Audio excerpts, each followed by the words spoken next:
Broncos country, what is going on? Happy Victory Monday. Got my Victory Monday shirt on, and man, what a Monday it was. We got the roster being cut down from 90 players to 53 by tomorrow afternoon at some point. And we've talked about this throughout the offseason. I think I put a video out on it a couple of weeks ago. What would happen if we moved on from Tim Patrick and Samaje Perine as well as Jarrett Stidham? And it looks like at least two of those three names the Broncos are moving on from. And a little bit of a surprise to me, shocked when it came to Tim Patrick. You've seen how productive he's been, not only having moments in training camp, but his production in the preseason seemed to be developing a good rapport with Bo Nix. Now, Spot Track has corrected the cap implications. I believe my video from a few weeks ago is now with incorrect information. We'll take a look at, or it was with incorrect information. Now that's been corrected, but it looks like the Broncos, moving on from Tim Patrick and Samaje Perine, will save, I think, about $3 million total collectively between moving on from both of them. So not a ton in cap savings, but still it does help. Again, when you got 30 million plus in dead money next offseason, saving, having some salary cap room to roll over into next year is very helpful. So I can get behind moving on from Tim Patrick, but I think the way that I'm interpreting this is just how confident Sean Payton is in some of the other wide receivers that we've had in this group, right? We've had Brandon Johnson make a ton of plays. Will Jordan Humphrey, right? I think that he has continued to hold trust from Sean Payton. Of course, Devon Vele is performing like you would expect when you draft a 26-year-old rookie. You don't draft him at 26 to develop him. No. And I think that's the biggest takeaway that I have from this is that Devon Vele is ready to be in this rotation. I think that this speaks well for Marvin Mims. I just got done watching the All-22 from the tape from the game yesterday, and I think we saw a better game from Troy Franklin, not only on the stat sheet, but just in the effort level and his blocking. The route running looked good. So I think this speaks positively about his game. And Samaje Perine, it's a crowded running back room. He's going to be great on the Dallas Cowboys, something like that. But y'all let me know your thoughts. I will break down some of, man, we got a Crumble Cookies account in here. Absolutely. And Crumble Cookies from Salt Lake City, if I remember this correctly. I could be wrong on this, but I think you guys are Utah people, so that makes sense why it's valet time, baby. Absolutely love it. But I will break down my 53-man roster projection right now here in just a minute. So, but want to say hi, of course, to Crumble Cookies. Huge fan of y'all. Cookies are amazing. Let's Talk Nuggets. What's going on, Nuggets fans? Please go subscribe to Let's Talk Nuggets. Keep sticking with it. It's going to pay off. What would you want in a trade for Tim Patrick? I hope a fourth-round pick at least. Oh, man, would that be really nice. Now, I guess it depends on what cap number this other team would be taking on, but I think it would be pretty minimal. I think it's probably more realistic that we get probably a 6th or 7th rounder for him, as well as Samaje Perine, which again, I'll totally take because Crumble, if we're able to find more Devon Veles in the future with these picks that we get, huge win. Sean Payton can find these guys in the later parts of the draft. Marcus Colston, a 7th round pick, an older wide receiver, right? He has done this before. He will do it again. He will find another diamond in the rough yet again. And so these draft picks, these late round, these day 3 picks, whenever they are, they have more value to us than maybe at the tail end of John Elway's tenure here as GM, man. You know what I'm saying? I don't know if they were kind of putting in the homework like we see Sean Payton, George Payton really grind and burning the midnight oil to do. So I would love it. I think I would grade it an A++ if we got a 4th round for Tim Patrick. I imagine it's probably going to be a little something later, but I think that that's perfectly reasonable to wish for. Absolutely. And I'm with you on it. Troy Franklin, better than Jerry Jeudy. Shout out to Respect My Coast. He is a beloved Jerry Jeudy stan. That's just the one thing we'll have to disagree on. It's okay. But man, I hated Jerry Jeudy, man. I hated it as his attitude.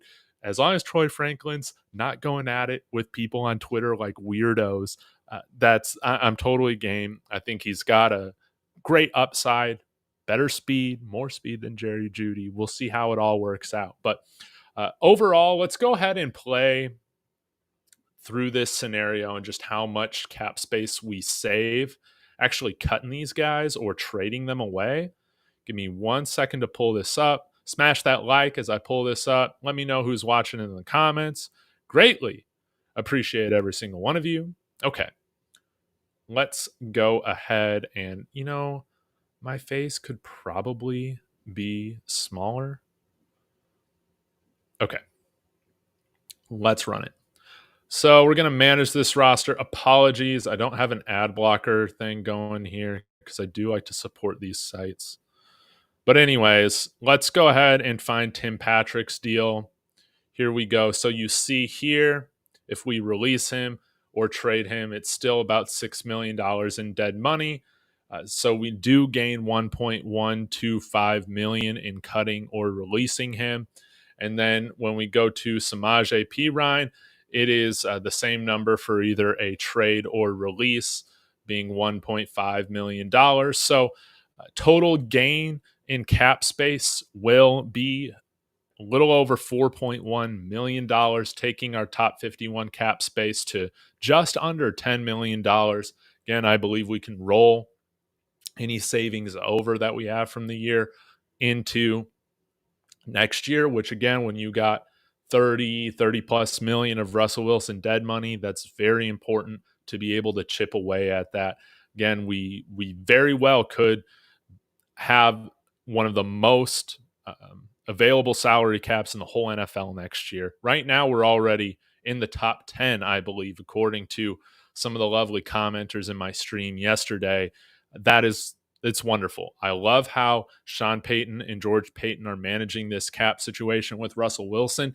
And again, if you're able to trade these guys, not only get the cap savings, which I think is important and a great value in itself, if you're really feeling great about the wide receiver room and the running back room, which I feel like we are, if you're able to get day 3 draft picks on top of it, I mean, isn't that just extra icing on the cake?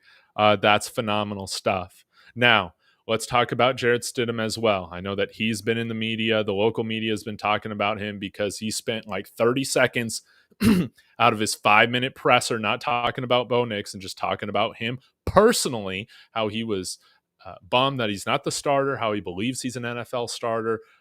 I think the local media is just blowing this out of proportion. Jarrett Stidham is not a me guy. If that was the case, you wouldn't see teams continue to bring him in as, in my opinion, a good to high-end backup in this league. And I think that narrative spin was just ridiculous, taking 30 seconds out of his whole thing just to spin a narrative. He's been nothing but class since he's got here. And if you got a guy in the team that doesn't believe that he's an NFL starting caliber player, what the hell are you doing? I want every quarterback in this room to feel like they have a future and a long career ahead of them.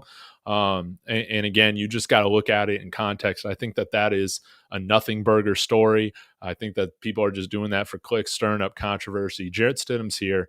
I think we are going to see our 53-man roster include 3 quarterbacks to begin with. But if we do trade Jarrett Stidham, we are able to we are able to gain these freaking ads. $6 million if we trade Jarrett Stidham, which I don't think is going to be possible. But we will save $5 million if we release him. So a little bit different. Either way, that's going to put us into a great standing. It could still put us into just under $16 million, just under $15 million in cap space if we move on from all 3 of the dudes that I talked about. Funny enough, just a few weeks ago. And lastly, one guy. Let's go ahead and get to my 53-man prediction right now.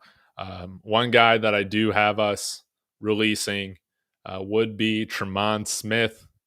I know that one's a little bit of a controversial one, but it looks like we would save $0.7 million on the cap releasing him. He's definitely a bubble guy. Let's go ahead and get to it, and then I'll get to some of your comments. Okay, so hopefully you guys are able to see this all right. Maybe I'll increase this a little bit so you guys can see it a little bit better. Okay, so this is what I got right now. So 25 guys on offense, 25 guys on defense, 3 on special teams. We'll take care of special teams right away. Will Lutz, Riley Dixon, and Fabroni. Fabroni, our long snapper. That's 3 spots. Let's go ahead and move to the offense. The offense, I got the 3 quarterbacks. Again, my goal, if I'm in control of the team, right? My goal is to make the playoffs. Okay, so that means we need to keep that, keep the ship going, right? Or whatever the saying is. We got to keep the momentum going, even if we have an injury at the quarterback position. That's why I want 3 quarterbacks here. I don't want to put Ben DiNucci out in a must-win situation, anything like that. Have these guys here in the system, have them all comfortable. Running backs, I think with moving on from Perine and Tyler Beatty, Watson was one of those guys that I had a prediction to make the roster, but that is not happening. I think it's very clear that Tyler Beatty is that RB4. Whether he's on the practice squad or active roster remains to be seen. But here I just have us going with 3 running backs: Javonte Williams, Jaleel McLaughlin, and Audric Estime. Now, if we do move on from Michael Burton, a fullback that I have on the roster, we very well could keep we could keep a 4th tight end. Right now, I have us cutting Nate Atkins and keeping Greg Dulcich, Adam Troutman, and Lucas Kroll. If we're going in jumbo sets, I have us keeping a total of 9 offensive linemen. So we could put those guys in if we're needing to go jumbo or kind of a goal line set. Obviously, if we need more tight ends, guys lining up there, we can do it. And Lil Jordan Humphrey also kind of takes on that role. I think he's a very good inline blocker, which I think why Sean Payton has kind of always kept him around, whether it's been New Orleans or Denver. But getting ahead of myself, let's talk about the wide receiver room without Tim Patrick here. Cortland Sutton, Josh Reynolds, Devon Vele, Marvin Mims, Troy Franklin, and Lil Jordan Humphrey. Again, I'm bringing Humphrey in because I like his versatility more in the run game. I think he's a little bit bigger, a little bit better of a blocker than Brandon Johnson. Now, if they decide to have a 7th wide receiver here, or if somebody gets hurt, somebody gets IR'd, I think Brandon Johnson is that next guy onto the roster, no doubt. That's how I think this thing's going to go. But I can understand. I think Brandon Johnson does probably bring a little bit more vertically and big playability in the receiving game. Both of them had wonderful plays last year, big plays. But I'm keeping Humphrey because of blocking with 3 tight ends. So I hope that makes sense. Let me know if you guys disagree or agree with this wide receiver room. I think that's one of the more debatable ones. Offensive line, surprise here. Outside of Bowles and McGlinchey at tackle, I got Matt Pert making the roster. I thought he actually looked pretty good. I thought that this guy was dead weight. I saw this as terrible signing, and I think Zach Strief, Sean Payton, they saw something there. Credit to those guys. That's why they're making the decisions and not me. I thought that he's looked much better than what I expected this year in preseason, and I think he's made this roster. Kind of controversial to keep 2 tackles if both of them are going to be swing tackles. But right now, I just would like that flexibility. So I do want to keep Pelcheski as well. Now, this is where things get interesting. Guard center, the interior positions on the offensive line. Luke Wattenberg, Quinn Miners, Ben Powers. I think that those guys are going to be our 3 starting interior linemen, with Throckmorton and Mustipher making the roster. Now, you might say, David, what happened to Alex Forsythe? Again, I think we've seen kind of Mustipher. I need to change his name. Mustipher jump him a little bit. Maybe I'm wrong on that. I haven't paid as close attention to the offensive line this past game as I have compared to like week 1. But to me, it seems like Mustafer's gotten snaps at center before him, and I think he's looked better at guard. Curious what your guys' thoughts are. Better at guard than Forsythe. Yeah, I haven't exactly loved how Forsythe has looked at guard. But again, Mustafer plays guard center just like Wattenberg does, and I think Throckmorton has looked good as well. So that's the offensive side of the ball that I have right now. Again, I think Forsythe would be one of those high-end practice squad guys along with Forsythe and Tyler Beatty. Those would be some guys I'd want to keep. Now let's move on to the defense. Again, got 25 guys over here as well. Wanting to stack up on the defensive line.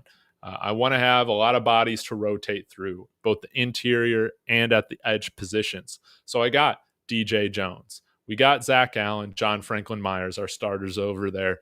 Then in the two deep, we got Malcolm Roche, Awazarike, and Jordan Jackson. Jordan Jackson's a great example of why you develop a guy for 2 years on a practice squad. I thought that he's looked fantastic throughout preseason and getting the starts at certain points in preseason with other guys, from this projected starting lineup. With him starting, I think that goes to show that he really has earned the trust of the coaching staff and started as a practice squad guy with New Orleans, come over here to Denver last year, practice squad, and now you see him in his year 3, what that development does. He's looked like a great addition that we found and we've developed. At the edge, Jonathan Cooper, Baron Browning, Jonah Ellis, Nick Bonino, and I got DeAndre Tillman making this. You can't keep Tillman off the roster. This guy was getting sacks, tackles for loss. He was batting balls. He was all over the place. Similar to a guy like Keydron Smith, I'll talk about here in a minute. He's made too many plays. You just can't ignore it. Is it a little bit of a luxury to keep maybe a fifth edge right now? Maybe, but maybe we go a little bit light at corner to allow that to happen. I like that. Inside linebacker, Singleton, Cody Barton, Jonas Griffith, Justin Sternad. Of course, Bailey had that pick 6, and maybe he makes the roster. I think he's another one of these bubble guys that if he's not on the roster, he will be on the practice squad with the chance to be one of the first additions to the roster if we need to add due to injury. Cornerback, I got us keeping 5 right now.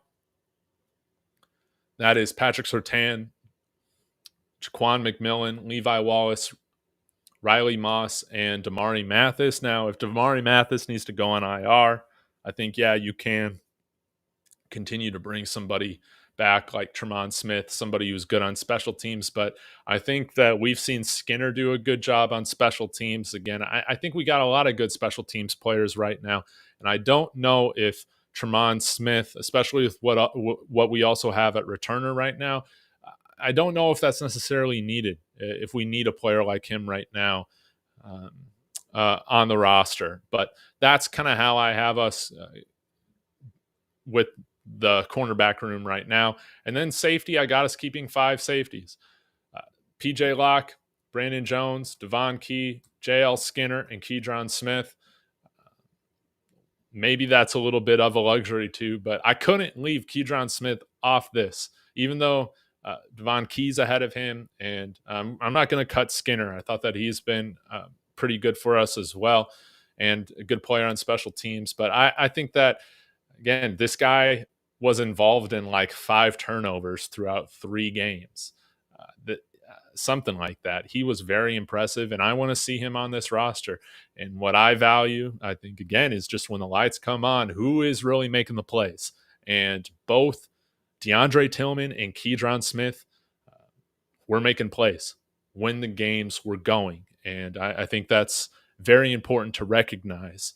And I think it should play importance when it comes to being on a team where you need to play, where you need to make plays when the lights are on. So with that being said, I will get to some of your comments. What do you guys think about this?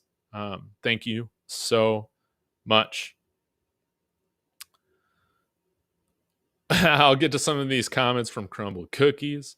Yeah, Judy gave no effort on routes where he wasn't getting the ball. I totally agree with you.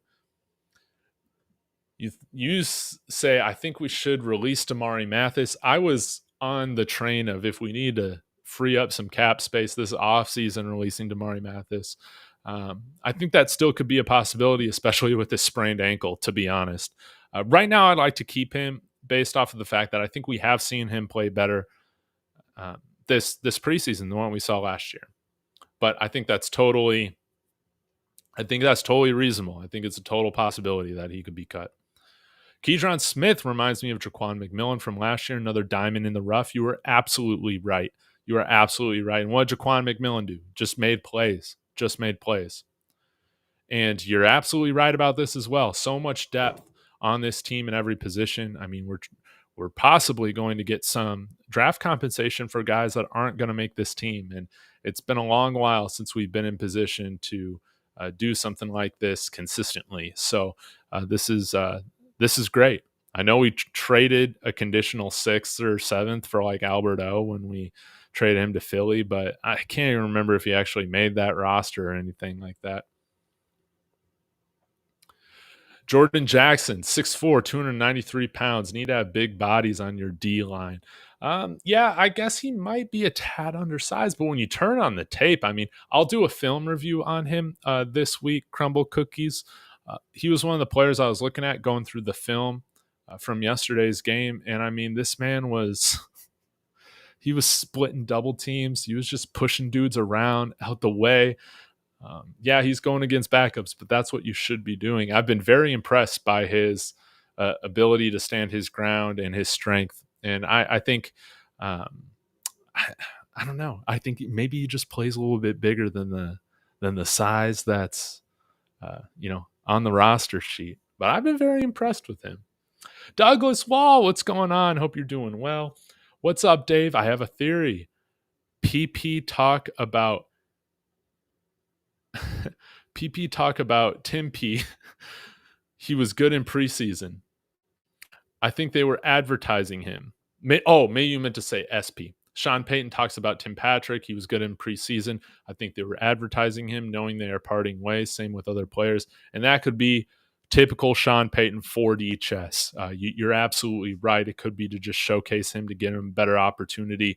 And like we saw with Dante Stallworth, not Dante Stallworth, with Marcus Colston, there was no need anymore for Dante Stallworth in New Orleans. It could be a very similar thing with Devon Vele and Tim Patrick. Yeah, it's ironic. Vele has TP's old number, and I guess you could argue he took his roster spot too. Sola Kalima, thank you so much for the comment. Need to get Damari Mathis and keep Tim Patrick because he's a big target to make catches. And this is the one kind of unknown, right? When it comes to releasing Tim Patrick, it's finding this balancing act of having enough, wanting to give opportunity to the guys that you feel like fully deserve it. They might be a little bit younger. Balancing that with you want to surround Bo Nix with veteran weapons. I think that always serves a rookie quarterback well, right? That's kind of the give and take here. And I preferred us to keep all our veteran wide receivers on the team. I've toyed around or thought about the idea of, hey, would you move on from Tim Patrick, yada, yada, yada. But similar to Jarrett Stidham, I've always kind of come back, and Zach Wilson, I've always come back and said, I'd like to see all these guys on the roster. But I think right now the biggest takeaway that I have is that Sean Payton clearly feels like any veteran experience that is being lost with Tim Patrick isn't enough to justifying the money savings, the potential draft capital that you're getting, giving him away to another team if that's the case, and providing Vele with an opportunity. It's interesting too because it's true. Tim Patrick hasn't played a regular season football game in over 2 years. If you want to look at it from kind of a pessimistic perspective, or maybe if you're not attached to him from a fan perspective, you hear a guy that's coming off of a torn ACL and torn Achilles, whatever order it is, you're really just asking yourself, how long is he going to stay healthy before the next injury occurs? And if you are going to move off him, You want to do it before the season starts while his stock is a little bit higher. But yeah, I was very surprised at this news. I can understand the reasons behind it, but like you pointed out, he's a big target that has made some big time catches for us throughout his career, and in this preseason has looked great. What does this mean?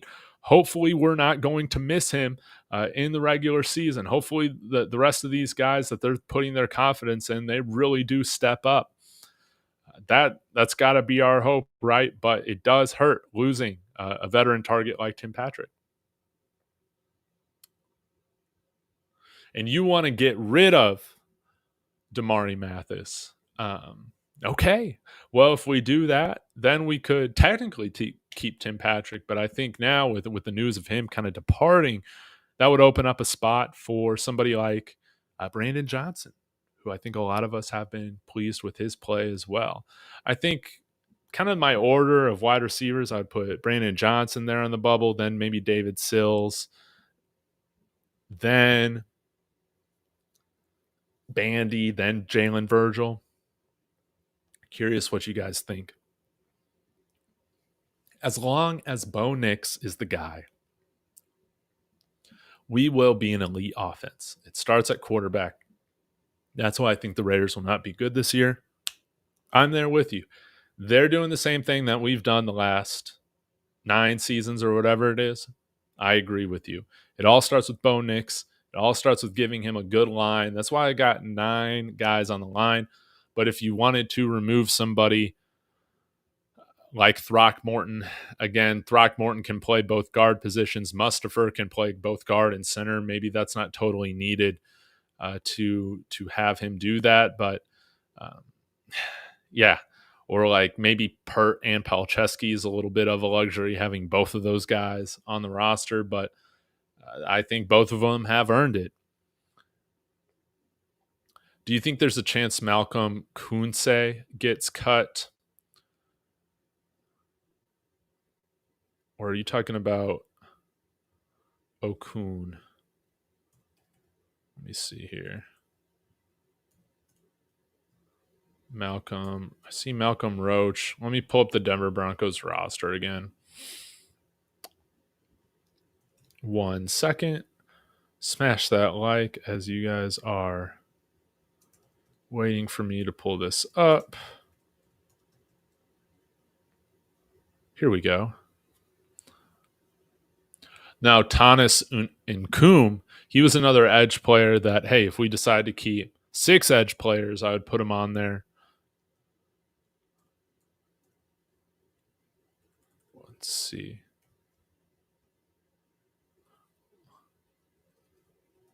Thomas Nkum, is that who you're talking about? Apologies. Hunter Campmoyer could be another practice squad guy as well to keep your eye on. I thought that he made some good plays here in preseason. Trying to think of other guys I would want to keep on the practice squad if possible. But yeah, I want to keep Dondre Tillman. I want to keep Awazarike. I want to keep Blake Watson on the practice squad. Thomas Yasmin, he will have an automatic spot on the practice squad because every team needs to have an international player. So he will be practicing with the Broncos, developing all that as a tight end. I think he's a couple years away before we can see anything from him, similar to a guy like Jordan Jackson.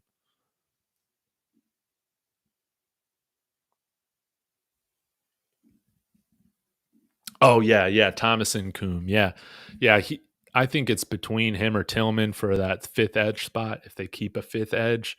And right now, again, I would go with Tillman just because I think he's made some more impact plays during the games. But I think all reports has been that he's been impressive out there as well. Vele, Mario saying Vele is literally the same player as Tim Patrick without the recognition and now wears 81, right? Both 6'4" and around 210 pounds with absolute mitts. And yeah, one's cheaper, one doesn't have the injury history. Those are the things that you're thinking about, right, to make this sort of move. Um, yeah, with absolute mitts, and he's been great. He's been great as well. No worries, crumble cookies. I talk about the Broncos almost every day, and I still get mixed up all the time. So no worries. But yeah, guys, this is my 53. I doubt it's gonna be right. you know, I'm sure the coaching staff is thinking about some things a little bit differently than your man David Talks Broncos is. But I thought that this was a pretty fun exercise. I was texting Marky Sports and Jeremy earlier today, and Mark brought up the idea of maybe you cut Burton so you can keep Atkins, which I think is kind of interesting if you want to make sure you have a plethora of tight ends. But he was also a guy that kept Brandon Johnson, I believe, over Lil Jordan Humphrey. Sorry for spoiling this, Mark. I hope I'm not spoiling your video you're putting out on this. But again, why I decided to go with Lil Jordan Humphrey is I think that he's a better inline blocker if we need him, especially only carrying 3 tight ends, where 2 of those guys are a little suspect when it comes to blocking, right?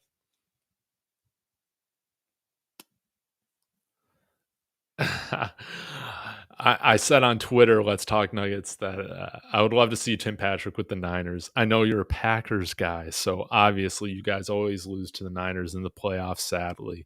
We went through that years ago, always losing to the Colts every single year. But I just want Tim Patrick to go somewhere where he's on like a real contender for this year. That's what I want to see. And it could be the Packers. I mean, you guys have a very impressive, underrated room of wide receivers, but I think on most teams there's always room for a nice, affordable veteran. And if Jordan Love kind of needs that type of target, that would be kind of cool. See him go to Green Bay. Just don't, right now, not sure how I feel about the Cowboys. Texans are a little full. Trying to think of other contenders. It can't be the Chiefs. It won't be the Chiefs. Niners, Rams. I guess they're not really a contender this year, but yeah, I want to see him contend, get to the playoffs, have his moment. So I'm going to wrap this up, guys. I will be doing some more traveling tomorrow, again, kind of in the process of moving, but let me list for you the film rooms that I have right now. Ravens, that's a great one. So film rooms that I have coming this week from this week 3 of preseason. I have Zach Wilson. I might break this up into 2 parts because there was so much more good than bad. I know that he had some throws there at the beginning that was like, but guys, it was so good being able to see him reset his feet when he was going to his like second, third read. His pocket presence just looks so much better than what I remember seeing in New York. Like, I'm really excited to take this stuff, take you guys through this stuff. We'll look at Troy Franklin as well. Again, we saw him get on the stat sheet, and there was so much better effort level in blocking in this game. I thought better consistency. I think we saw improvement from him in a lot of phases that we talked about last week in his film room. Chris Abrams Drain, I got probably 8 plays that we can take a good look at. He played 80% of the game. I think he's oh gosh, I left Chris Abrams Drain off of this. Dude, I'm an idiot. Oh, how did I leave him off of here? How did I do that? Yeah, Levi Wallace, dude, you got to go. Yeah, I'm played all season. That's it, man. Levi Wallace, dude, you got to go. You got to go. It's Chris Abrams Drain, man. We're keeping these 5, and if we need to re-sign Levi Wallace, we can do that. But yeah, I don't want to keep 6 corners and 5 safeties, and we're just going to keep 10 in the secondary. That's just what we're going to do. That's what I'm doing. Oh my gosh, I can't believe I had that brain fart. I blame you guys. Why didn't y'all call me out? Miami will take Tim Patrick, and yeah, they can pair him with an often injured OBJ too. That'd be kind of fun. But Miami's a great place to live. That'd be really fun. And Buffalo's in need of a wide receiver, in my opinion. He would be a good addition there too. But I'm sidetracked enough. We'll go through Chris Abrams' drain film. We'll take a look at Jonah Ellis. He played a little bit as well. And then Jordan Jackson got 5-6 plays we can take a look at from him. And then a little bit of Audric Estime. I might pair that with footage from the game against the Packers as well. So, yeah, be looking forward to seeing those this week. We're almost at the regular season, guys, and apologies for missing on the on the Chris Abrams drain. Yeah, sorry, Levi Wallace, you haven't played. You gotta go. You gotta go. So, y'all, let me know your thoughts on this room in the comments. I will leave a note that I ended up subbing Chris Abrams drain back in for Levi Wallace in the replay. Sorry about that, guys, but thank you so much for the support. This is always a ton of fun getting on here talking with you guys. More live streams upcoming. Y'all have a wonderful evening, and as always, go Broncos.